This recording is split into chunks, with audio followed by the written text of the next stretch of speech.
Hey guys, welcome to Rosie's Dessert Spot. In this video we are creating a gender reveal-esque looking cake.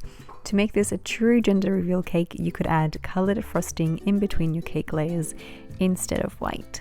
I have a 6-inch cake that I have already stacked and I'm creating a crumb coat. This is the hybrid buttercream frosting that I use, and the recipe can be found linked in the description box below and in the eye icon up top. Whenever I work with buttercream finished cakes, I do like to add a thicker layer for my crumb coat.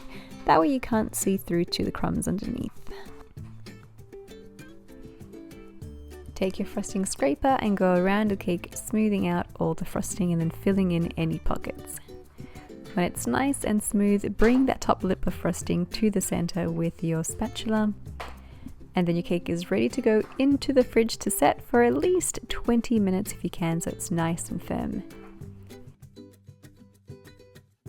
For your top tier, I've chosen to use a 4-inch cake. It's already been crumb coated and set in the fridge. Now I'm creating the final layer of frosting.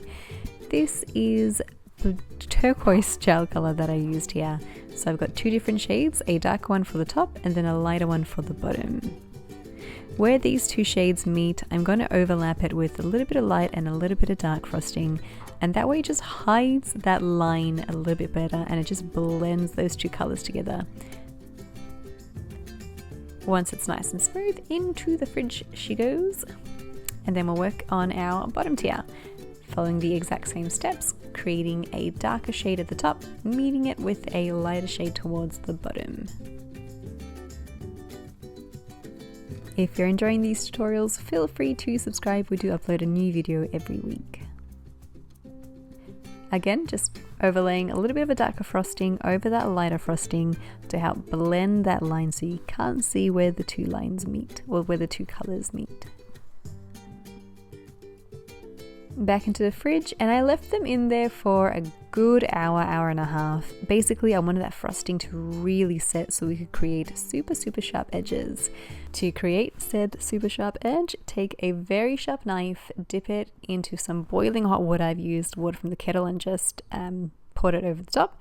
I dried it off, and then I'm cutting off that excess, keeping my knife nice and level with the top of the flattened cake.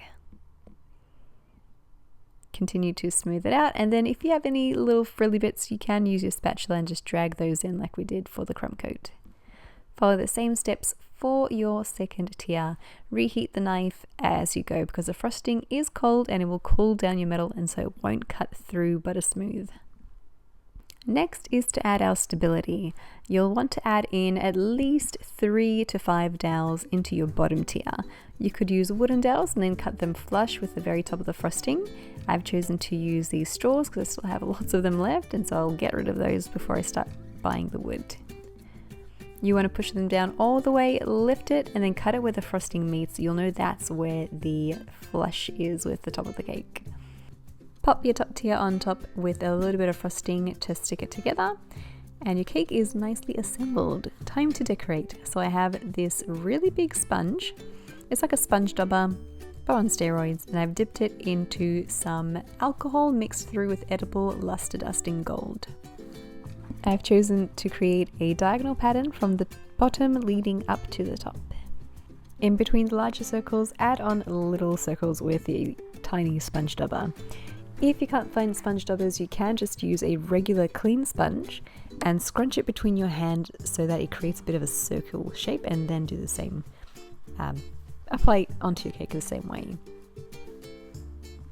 Add on your edible decorations. I've got some lollipops here and gumballs as well. I'm applying the gumballs to my cake with some buttercream. This is a 1M piping tip, and it's kind of like a really large star sort of design. I think it looks really nice for applying things onto your cake, and even as a standalone feature. Other decorations I would have played really nicely here are macarons. Even a nice white drip would have looked cool, but I kept it really simple this time around. And that is the finished cake. I hope you guys enjoyed this design and give it a go. If you do, hashtag Rosie's Dessert Spot so we can see your awesome creations as well. And we'll catch you again in the next tutorial. Bye for now.